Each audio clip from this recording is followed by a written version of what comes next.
Indonesia satu-satunya negara yang memiliki laut di dalam wilayahnya, betul nggak? Yang lain lautnya di pinggir, bener nggak? Indonesia lautnya di tengah. Ada 9 lagi, Anda tahu? Laut Banda, Laut Jawa, Arafuru, lupa. Lupa sejarah. Betul ya? Dan Indonesia punya 4 selat utama dunia dari 7 selat utama dunia. Bayangin, keren nggak?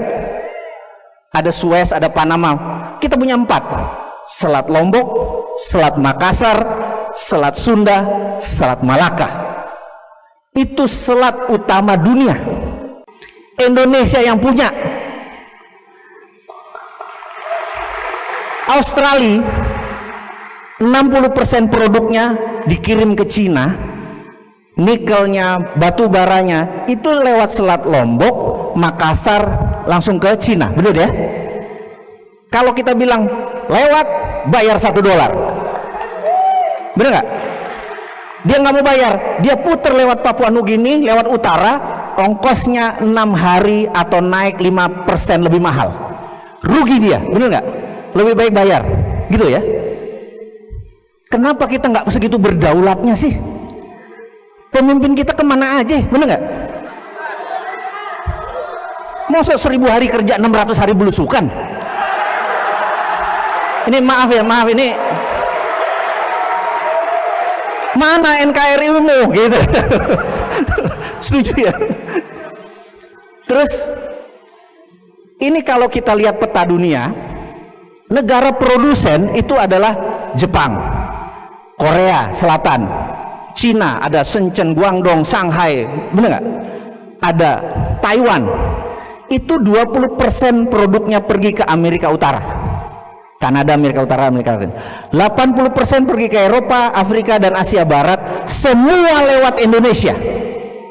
Betul ya? Kalau Kang Randy mutung, ditutup. Bek, nggak boleh lewat Indonesia. Lu muter lewat Papua di Selat India. Apa yang terjadi? Cina rugi $1 triliun karena nilai barangnya $2.000 triliun.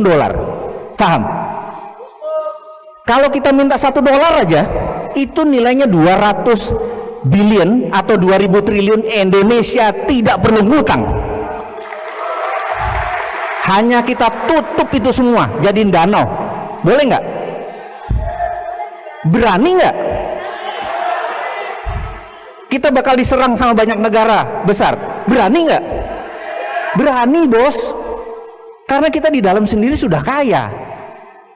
Iya, bener nggak? Jadi nyelesain masalah bener. Ngutangnya dari mana dari tadi? Solusinya banyak, bener nggak?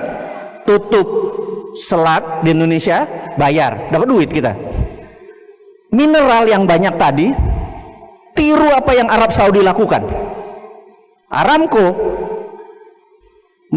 Saudi merasa bahwa minyak dia cuma ada 20 tahun lagi, sementara kehidupan itu ribuan tahun, bener nggak?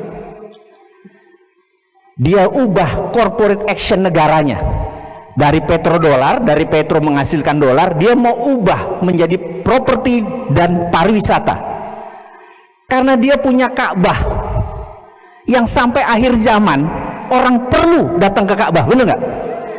Dan dia perlu pelayanan, dia ubah jadi dia terbitkan namanya SWF, Sovereign Wealth Fund. Dia jaminkan cadangan minyaknya yang 20 tahun ke depan, 30 tahun ke depan, terbitkan. Jadi dia jual, dia terbitkan surat nilainya 2.000 triliun dolar. 2 triliun dolar ini the biggest atau SWF terbesar di dunia, karena negaranya mau dia ubah menjadi pelayan hamba Allah. Ya, SWF namanya.